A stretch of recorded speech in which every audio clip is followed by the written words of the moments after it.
Hello, this little video is an example calculation of a discriminant. Namely, we'll calculate the discriminant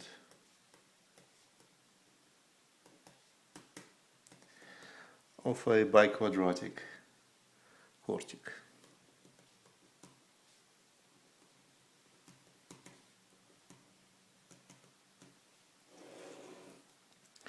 Well, that means that we have a polynomial of degree 4.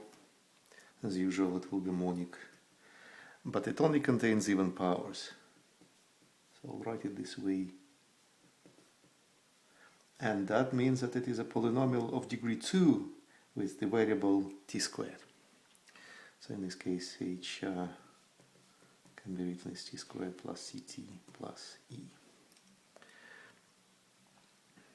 And we will use the very definition of the discriminant to write it down. So basically we'll write down the answer for f in terms of, say, the coefficients c and e, or the discriminant of h, if you like.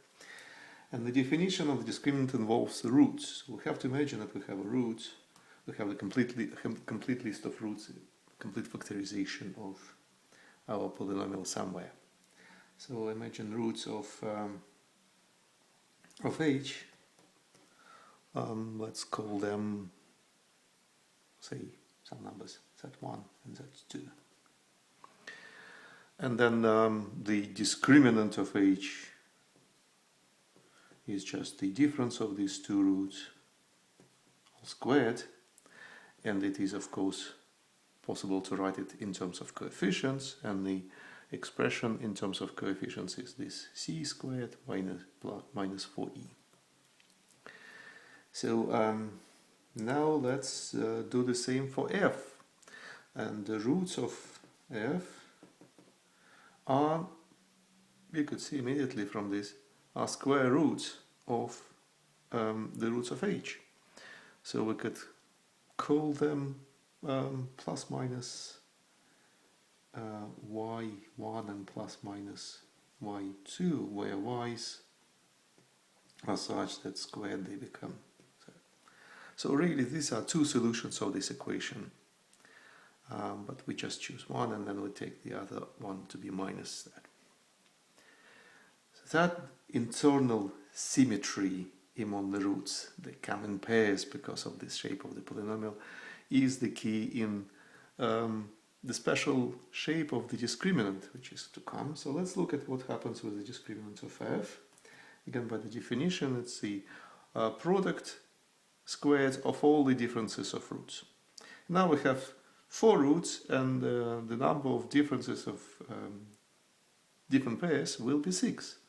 So we could have them grouped into the following things: differences of roots from these pairs plus minus, and then differences of roots between the pairs. So differences of roots from the pairs will be of the shape y1 without negative y1 squared, and then the same for y2 all squared, the difference.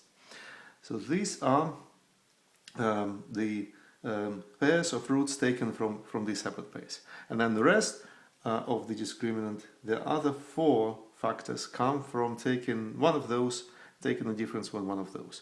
So let's write them as well. So y1, I'll take first y1 to be coming with sign plus, then I'm subtracting y2, and also I'm to subtract negative y2, and then I have to do the same with negative y1, and either subtract y2 or subtract negative y2. So let's look at what we have. Here we have y1 twice, the same for y2. We have it twice and we square them, and here let's write what I have. So twice y1 all squared, twice y2 all squared, and then look at what we have in pairs. So we have the difference, and then we have the sum. We have the difference and we have the sum, and they can be combined into the difference of squares all squared. And here I just have negative y1, so really it's the same difference of squares all squared. These two can be combined into 4 and 4. So I'll just write it as 2 to the power 4. What I have also there is the squares of my y's, which are my y's are square roots of z, so I have just the square root of z1. Oh, sorry, not the square root, but just that one, and then I have z2. And here I have again the differences of the roots of each of z's. So I have z1 minus z2 squared twice, so the fourth power. And now I'm ready to write the answer in terms of just the surface of H, just the coefficients. So here I have the product of the roots, which is the same as the free coefficient. And here I have the difference of the roots squared. Sorry, to the fourth power. The difference of the roots squared is this expression, and I have to square it to see my term here. And that is the answer. So the discriminant of f can be written as the square of the discriminant of g7. Let me rewrite it slightly differently. I have 2 to the power 4. I have the value at 0 of my h, the free coefficient, and then I have the discriminant of the h all squared.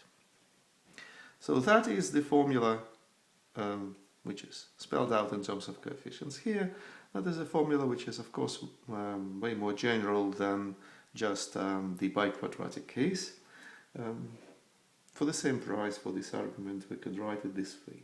So if f of t is just an arbitrary polynomial h with the variable t squared in it, h can have now an arbitrary degree d. Then what we have for the roots of f,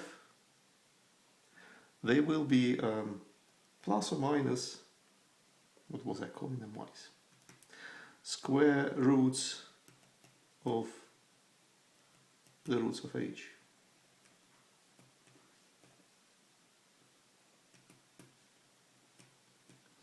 And then the discriminant of f will have to be a product of all the differences, and it is the same grouping we could perform then within this product.